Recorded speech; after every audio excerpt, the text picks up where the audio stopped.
And so this church in Russia became what is known as the recognized church. And the recognized church had to abide by certain laws and rules and regulations. And in the, like I said, I know about Russia. I know everything about Russia. I don't know about China. But in Russia, they would say you can only meet a certain number of times during the week. You can meet on Sunday morning, or you could meet on Wednesday night, but that was all. There could be no other type of meetings. They were not allowed to have any type of a youth program. They were not allowed to have a Sunday school. The Russian government, particularly in the earlier days, did not want them training their young people in any way whatsoever. The training of the young people came into the hands of the politicians. So they could not train them. And so the church that was recognized had buildings, they had worship services, they had churches, and they went along fairly well. Then they said that anybody that does not belong to the recognized church is going to not be allowed to worship or even be a Christian. And if you do worship, then you are going to be put into jail, or you're going to face the wrath of the government. And so they grew up in alongside the recognized church, what they called the unrecognized church. The registered church was a term they used in Russia, and the other one was the underground church. The underground church then were Christians who came together and said, we're going to have Sunday school, we're going to train our young people, we're going to do everything that we need to do, and so the underground church grew up. So in Russia, you had these two churches in existence side by side. Those of us in the West had a hard time. Who do we relate to? Do we relate to those that are of the recognized church, or do we relate to those of the underground church? And the funny part about it is, they didn't get along with each other. They didn't like each other. And the reason they didn't was because the underground church said the recognized people are compromising the faith, and the people that were recognized were saying those in the underground church are radicals and they're hurting our position within our country of Russia. And so these two entities didn't get along very well. So along came a Western missionary, and he went into Russia, and he would speak in a church, and then the next thing they know, he would go to another church, and they would say, you mean you spoke there? I'm not going to have anything to do with you. And suddenly we were kind of caught in a bind. Which one do we work with, or which one we don't work with? And so it was somewhat problematic. Well, with time, particularly as the wall began to fall and collapse, these two churches began to come together. And as they came together, they began to realize that there were very valid Christians in both of the churches. That there were very fine people that were serving the Lord in both. And as they began to come together, the unity of the church began to be very, very apparent. And so today, you have just the one. You don't have the underground and the other. They have basically and primarily come together. Now, during the time when the earlier times of Russia, particularly under the time of Stalin, there was very, very great persecution of Christians. Christians were deeply persecuted. And I remember one time I went to Siberia, not too many years ago. It was after the wall came down. I went to Siberia and went way up to the north, and it was very, very cold in that area. And they said, oh, we're going to show you one of the prisons where the Christians were brought. Really? Yeah. So we went to it. And I remember going to it, and it was a very large prison, and it was closed. It was closed. There was nobody in there anymore.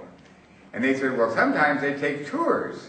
And so we knocked on the door, the prison door, trying to get into prison, and said, can we come in? And no, there are no tours. And so we started walking around, and there was this big hole in the fence, and we were kind of looking through the hole, and there was a man down in the building and said, oh, do you want to come in? We said, yeah. He says, come through the hole. So we went through the hole and crawled through the window and went into the prison. And I remember going into the prison, this guy showed us what the prison was like, and it was terrible. It was terrible. It was cold, and it was gray, and it was hard. And they said, now, in this particular cell, this was where one of the top Russian Christian leaders lived. And he lived here for about 10 years. and then he got pneumonia, and then we took him to this other room, and he took us into another room not far away, and in this room, they said, that's where we brought all the prisoners before they died. We knew that they were going to die, so we brought them all together so they could die there in this one room. And then they said, now we'll show you the basement. And they went down to the basement. They showed us one room down below. And they said, now do you see this room? And the room was really only about 4 feet tall, about this tall. And they had water in the room, in the bottom. And the water was about 6 to 8 inches of water. And they said, if there would be somebody that they could not break, they would take them down here to this room, and they would keep them there for several weeks. Now, you've got to imagine what this is like. Here you are in a room where you can't stand up straight. Your feet are in water, cold, cold water. You can't lie down, because if you lie down in the water. And so what you've got to do is prop yourself up and just try to stay up for 2 or 3 weeks.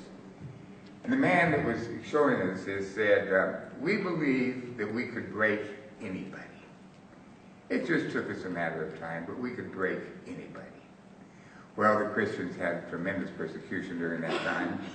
But what happened was that more and more there was freedom that began to come. But the church today is strong. I think it's strong for 2 reasons. One is because the Christians learned to appreciate one another. And I am thoroughly convinced that there is a great need for unity in any country of the world today of the church. The WEA people, and Walker was one, and Dr. Chang was another one, just recently came back from China.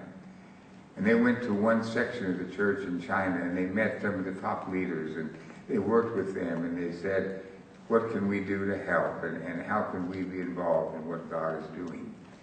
And I think that as you look at China, one of the possibilities, one of the great possibilities of China in the future is going to be that it is going to be a Christian country, and the influence of China in the world for Jesus Christ is going to be enormous. And that is my prayer today, that it will become enormous, and that it will be that country that God is going to use. Right now, the influence of Jesus Christ in the Western world is decreasing considerably.